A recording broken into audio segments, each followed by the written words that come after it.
Ní ein tú mórán I mórí gohfuil chola hortacha, you know, like an Lewis, gomas an air, an skill, you know, na skill na cosanta, vi she gil a gali, like, you know, vi she an complete defender. Towards David Ford. First time he's won the sliotar ahead of Gregory Kennedy. Comes back off the post, Alan Markham, and wonderful defending by Canning. That was a beautiful hook. Ollie will definitely go down. I mean, 4 times All-Star, 3 or 4 times Club All-Ireland winner, and no, just one of the best, and he'd fit in any team in the country. And any manager would have been delighted to have him over the years. Cannon just keeps coming, doesn't follow him, he's waiting till he throws up just a little tick across here, there it is gone. Sin an coolí is fear a tháinig mise go dtí seo am a héal. Mar gheall ní amháin ar cic ó cruas a bhí sé ach an scill a bhí aige.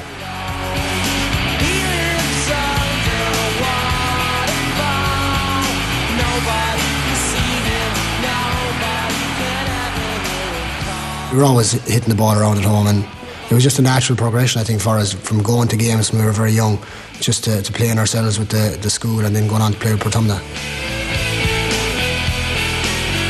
Agus ní fada gur thosa sé gimmart le Gael, agus cha sé 3 bliana lena minú.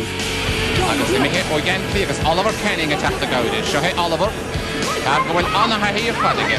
We won that final as well in '94. Again, that was a great experience at that age. Ag an om sin sure bhí is a gutsa, like, you know, go méid tócí mai gali, ag an om sin, you know, bhí an lús aige, bhí na skillin aige. Anna fucking Oliver Canning, an lága híbin in is go hálan is fad, Sean ó go helpi.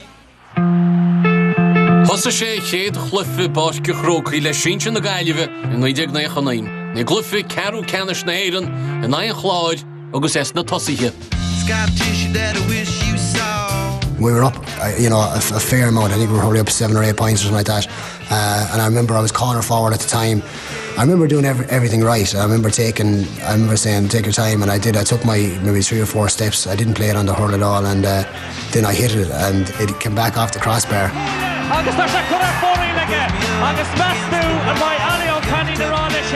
Now, I mean, at the end of the day, we were still 7 or 8 points up. I think we conceded, you know, 3 goals. You know, nobody knows who conceded the goals or why the goals went in, but everyone knows that Ollie Canning missed a great chance that day.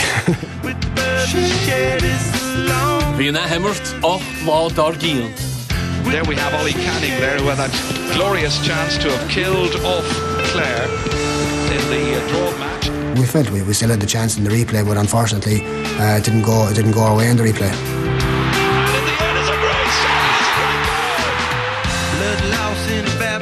Thosa Gael an bhílí snú I glufi canis na sratha agus bhí lá maithe Gali. Ollie Fahy's done as well. He's gone forward, strikes it, saved well.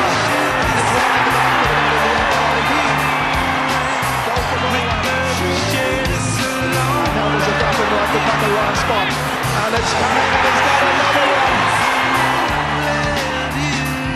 I felt that, you know, Galway, you know, we're in a relatively good place. You know, I just felt that if we said, you know, chipping away at it and it kept working, you know, that the All-Ireland, you know, not that we were overconfident that we thought we were going to do it, but we felt we had a chance.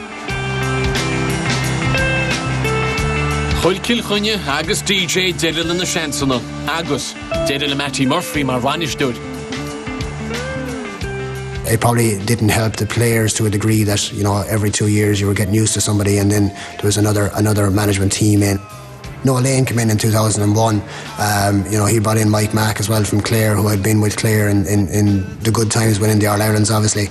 Agus cuilam go man an chéadaíthe bhí mar tréáil I grachhuil, agus gur tháinig Bert Lads isteach déanach agus Ollie bhí mar duna bháin acu bhí hen agus Fergal Healy. Stop Mike Mack an session tréála agus thug sé iad a béal go Ollie agus Fergal agus bhí mar héanana ceapan nach bheith chumid Ollie agus Fergal a rís ach, you know, tháinig sé de reis. Go Divin Honig, agus bhí Gaile an Eichel Chunne a glufi leach canis na héireann.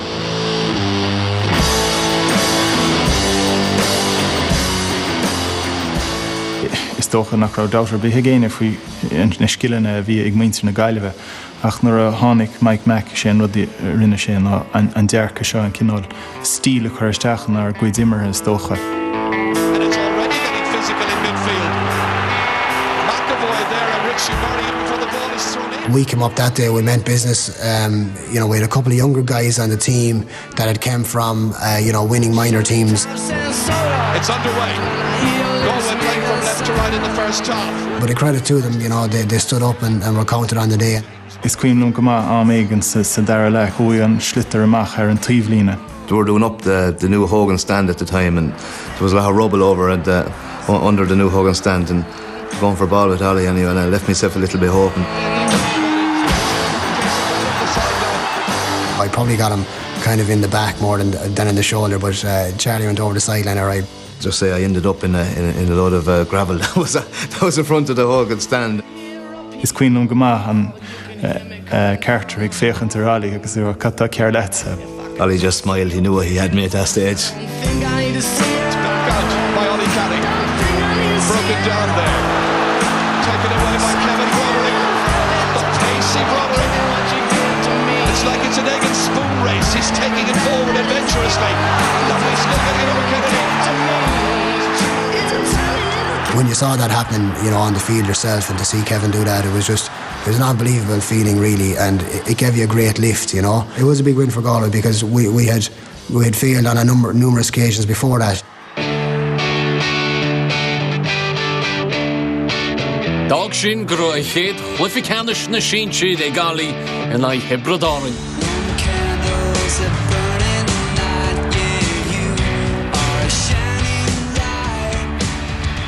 Once we were there, we felt we had a good chance. Is tó gur ceapmuid nuair a bhfuilmuid Kilkenny agus ní rá ceithre fear déag agan an lá sin go raibh an cluificeannis bút agan agus go raibh an atmosfér in Aileas is a bhí ag teach súscatí an cluificeannis agus gnarmid dearmid beidir na rudí tábhachtaí. They're ready to go in midfield. The game goes by so fast.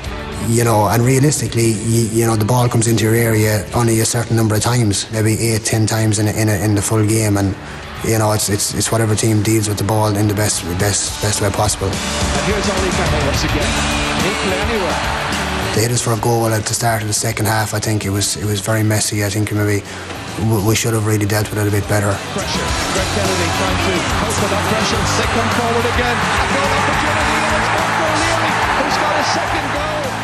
Ag deir an léis an rud a bhfuilmuid ná an gá chúlmhógail ag muitisteach. Ollie Canning taking it brilliantly.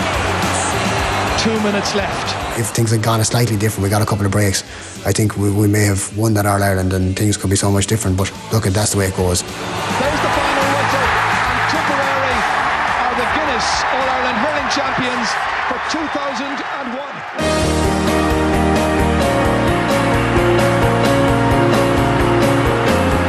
An bhliain in the year sin, bhí gaiile leis a glár sa gluife Carú Canis, agus fíor bheag anid in the fórne. I remember the last score of the game, it was Colin Lynch from midfield, and I remember Alan Kearns almost got the hook on him, But it was a great score on the run from maybe 50 or 60 yards out, and that was the last puck of the game really, and we lost by a point. Noah Lane then, he was relieved of his post, and we had a new management team brought in then for the following year. But I just think maybe if that management team had got an extra year, I think maybe there was a bit more in that team that we possibly could have pushed on. Bhí lá amháin hurling ag gach imliúd idir chundé. I gá salí, 2003 in Hebridáin. An clufiseoir dimmer Ollie riamh ná in Hebridáin is staid an fíorsigh agus ag marcáil Eoin Kelly agus bhí clú agus cáilear Eoin Kelly ag an am sin mar iad na scóráil a bhí déanta aige go dtí sin sa críomh. I had lots of battles with Eoin Kelly, and Eoin was taken off that day, to my delight, I suppose, because at the end of the day, that's what you're trying to do. You're trying to win the battle on your man, and any day your opponent gets taken off is a good day for you. Ní thug sé puck do Eoin Kelly ar Corabé mar duine bhíh fécinn ar an cléthe agus an bheasatá go ar Eoin Kelly mar an mrór. I mean, bhí orm seasta suas agus bula bás a thuirta Ollie Canning mar cinna ní dhearna mé aine a rinne scrios ar Eoin Kelly cosúla sin riamh ceapas fó Ollie cúlín comá ina theanta sin, so ní mór an daoine a thugann ina foicht Eoin Kelly, but ní mór an daoine a bhain mór an scórna ar Eoin Kelly come up.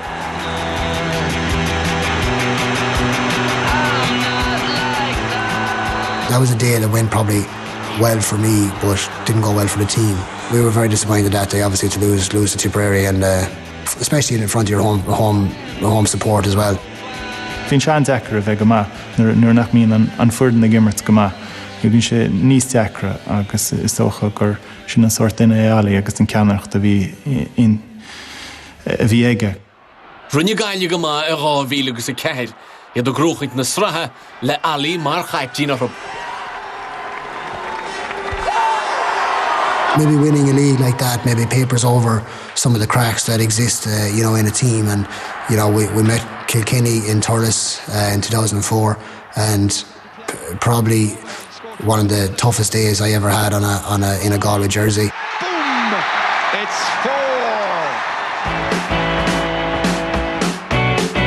4. Mar ní mór an dócha se bhí secunda 2005 iad a túirtaí na Tipperary. After taking, such a hammering against Kilkenny the previous year, I think people, they didn't expect that much of us, and we went into the tip game, and sometimes when there's not that much expected of you, maybe that's the day that you can let loose and perform, What a superb, absolutely fantastic goal.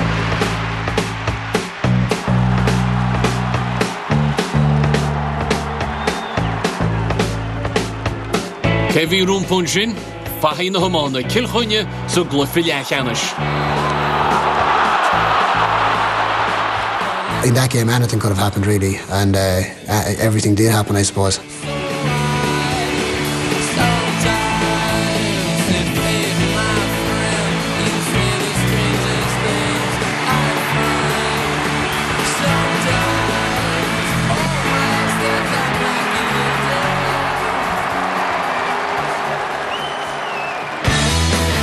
Vegadorna Desha Gali one sin ille Eoin, Corca, a has a Genegus a spliction, Agus cool, a damshin of rebellioniche. Agus an ish, McCarthy, Tíbistígo to Connor at Tairach, McCarthy, block until she's gone watching, Ollie Canning. I had lost my hurl when I blocked him down, and of course the rock came out and just lashed it down the field. But I remember Derek Hardiman coming across with the hurl, and I was just praying for Derek to get a touch on the ball, because I knew if that ball had beaten him, that it was going to come into the path of being O'Connor. Lucky Susan Shaw, Agus tá cool, all in Forte Corca, Agus Forte Ben O'Connor.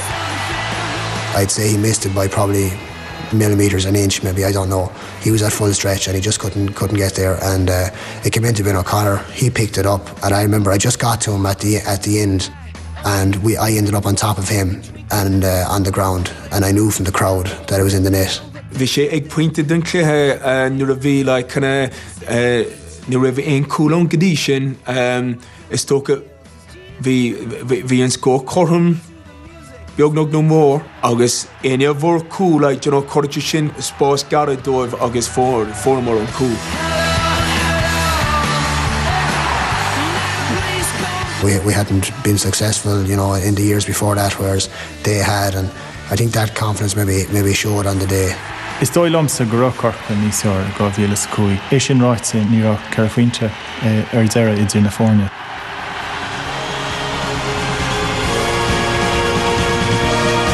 Bhín darna Cluffy Canis cáilte Gali, ach bheith leitheanta níos ára amach rubhe.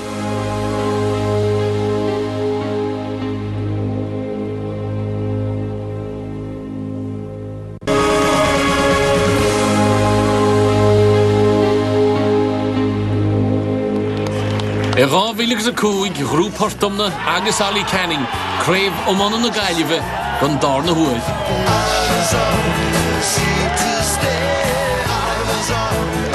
Having won it the second time, again, it was a great achievement, but we were kind of thinking then, okay, we got the club series to come up. We didn't do well the last time, and we were kind of thinking to ourselves, look, we'll have to give it a crack and see how we get on. Bhí Portumna le corriche ile Éireann na bliana revision. Cumann Hamish Stefan sa Malta Laochranis. Get Danny Asser Fudge Techni Lynch. Nish ta Hayes a Giello Stech Lastig. David Hayes. Ni Hayes Hayes. Charlotte Gladbarder. David Hayes. On that day, I think Portumna, produced a display. It wasn't a perfect display, but it wasn't far off it now. Goal again to Canning! Agus crab winters a lead again. Yn rhwch Ali, bun sinchid i'r eirin ar dydde. Fi desha ye, Lal Porrick. I did commentary for the first time with Micheál Hurtig up in the Crow's Nest, and they beat Newtown the same day. Joe was inspirational at one end, and Ollie, Joe was just bursting onto the scene as a youngster, and one leading at the back and the other leading at the front.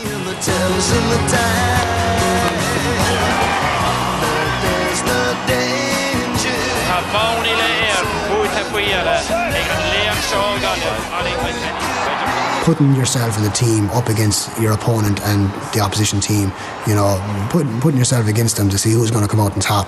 For me, that was the biggest satisfaction, that we actually pulled it off and we did that.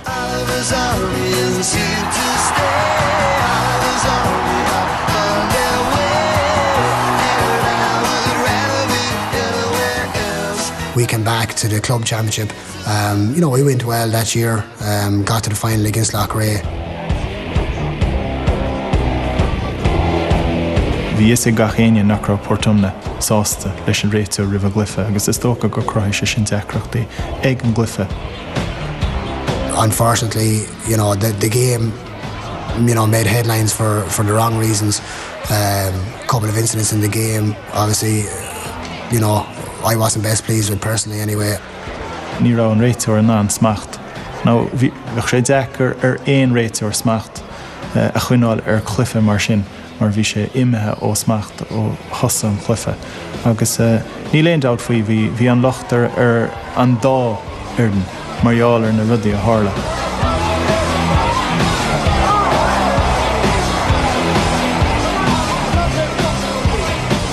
Maybe incidents in the game overshadowed the actual result, and maybe Laochra Gael didn't get the credit they deserved for coming back from whatever it was. I don't know, it was 6 or 8 points down and winning the game in the end. Obviously the emotions were very high around that time.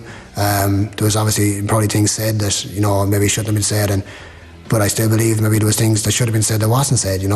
Ach ní léon doubt faoi an rud a tharla an histruchan ar fad a tharla in í an chluife is dócha bheith chuí bhhad níos ára é dhéanana inis, agus tá dar lách sé mórach bheith sé bhhad níos difriúla é mórmse. As far as I'm concerned, it happened, it's finished, and that's it. And we've had lots of games since that, and they've gone off without incident, and that's the way it should be.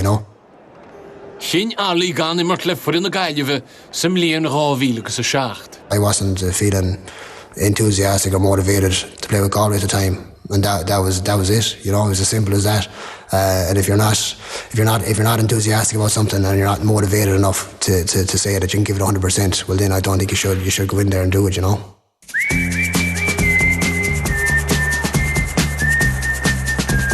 Keiguril sé in an Hyundai rávíl sa hocht, by an club or running action again. It was kind of pitted as the up and coming kids from Portumna against the more experienced seasoned team from Burr. It was a nice feeling to beat Burr, because they were the kingpins for years.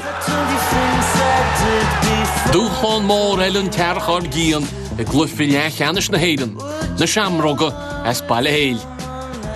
The Gullisteach sa clifa bhí chulaguna é caint faoi King Henry agus Joe Canning. I think there was a lot of public interest in the match as regards who was going to win, because we had kind of missed each other over the previous 2 or 3 years. Ach thugálaí antaspontas an lá sin bhí sé iontach, agus is tócha ó híomh ceannaireachta ní na rudaí a rinne sé sa glyfa, ach an ceannaireachta a thug sé gan na imróí eile imróí Portumna. Cur bhí sin antaspontas is fearr a tháinig misir bríc.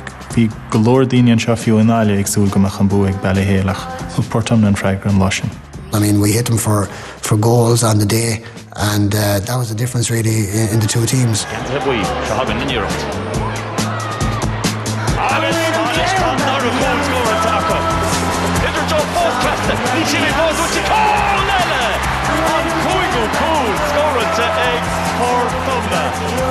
We didn't kind of draw motivation from winning a 2 in a row or anything like that. I think the motivation came from we have to win as much as we can when we have the opportunity to do it. campus go raibh beara ar ós like nóchadí cumá like but I'd say you know bhí Portumna like mar an ggéine nó níos fearr ná an beara. Tá sé tús an sin leis na fórne móra. Marall go raise den an leanúin rá agus teachta reis go críomh na Gaillimh agus a bheith an í sin a gruachtáil. Ag an am ní cuasaí idir chun dechar a thúil céanna go Ollie. Ag gréamh bhlainn 2010 hála rud neamhnách. Bhí droch lá ceirteige in Andy na Gaillimh in Eoin. I was very, very disappointed with myself. You know what I mean? Put myself and put the team under pressure, and Croke Park's a tough place when things are not going well for you. You know, we came away that day with a draw. I was very thankful to get the second crack at it because I was very, very disappointed with myself, you know. Bhí go leor daoine chu ceiste faoi Marall arán lús a bhí a gálaí imíor agus an scéile go raibh sé harám ag éirí.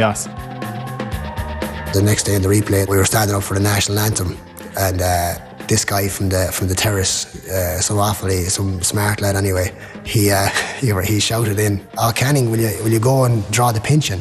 Thugálaí an freigra dó chachéine an sanna immert. Hannafy gets it up there. Tony O'Regan is in there defending. So is Ollie Canning, gets out ahead of his man, Shane Dooley. That's given to Ger Farragher. A minute to go. Offaly still have time to fight back. The challenge in there on Ollie Canning, and he wins the free. When Shane Dooley went off me, it was kind of, I felt, right, I'm doing okay here now, and you know, I'm not letting the team down, so to speak, you know, and that's the most important thing for me, you know. Gaile aiad hipperdárin sa glufi Carú Canis, agus bhí chun cín na numatí dearnacha. I felt good coming into the last, 5 or 6 minutes. We were 2 points up at that stage, and we were definitely holding our own, We have a substitute. Farragher's after him inside towards Maher. Will it break back towards Tipperary again? Farragher goes, tries to keep it away from Eoin Kelly this time. In comes Ollie Canning, and the referee blows the whistle. And listen to the roar from the Galway fans. It was just an unfortunate thing to happen. I had to go off, and that was it. I mean, we went down and lost the game, and it was very tough to watch the game from the sideline. The pictures did show that I was annoyed and a bit upset, but I was actually upset because while I was on the ground, one of the tip players accused me of wasting time, and I felt my kneecap was broke, and that was one thing I didn't need to hear. Caught a hurling nig son na vi Paul a keen, sna cusantóirí like chuig Galway agus chuig Tipperary kinda a bheos agus bhóg Tipperary. Tá Michaeli in an immert agus leanúint ráis a glyfa sin I léon dáthormsa go glyfa grúta Gaile.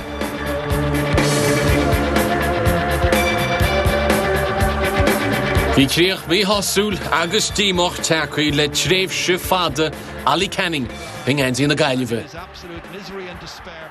I need to be myself. I can't be no one. I'd like to be remembered as an honest player that gave 100% all the time, be it at training or be it on the field. Bhí brón óm le haigean fád a bhí gimartar Ollie Canning mar bhí is agé ná dheog sé in le ród agus bhí sé ráit a dó dul éon oid seachas ina seachas cóngat den líróid. Cos ní hasíún dalí bheith ní hasíún Ollie bheith a siilibh na líróid. Mr. Canning is the best cornerback I've ever marked, and no problem saying that. Antarna counts a chwethe, Machatsa, Matthew Root, Costant, All-Star and son of Ollie Canning. Nuair bhí Ollie gimmers na cúlathe, tus a bhí ag marcáil Ollie in áit a bhíú tú a gimmers mar thosaigh.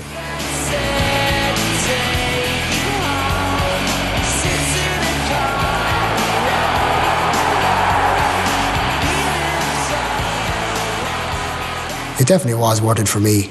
I've had some great days, and I've great memories.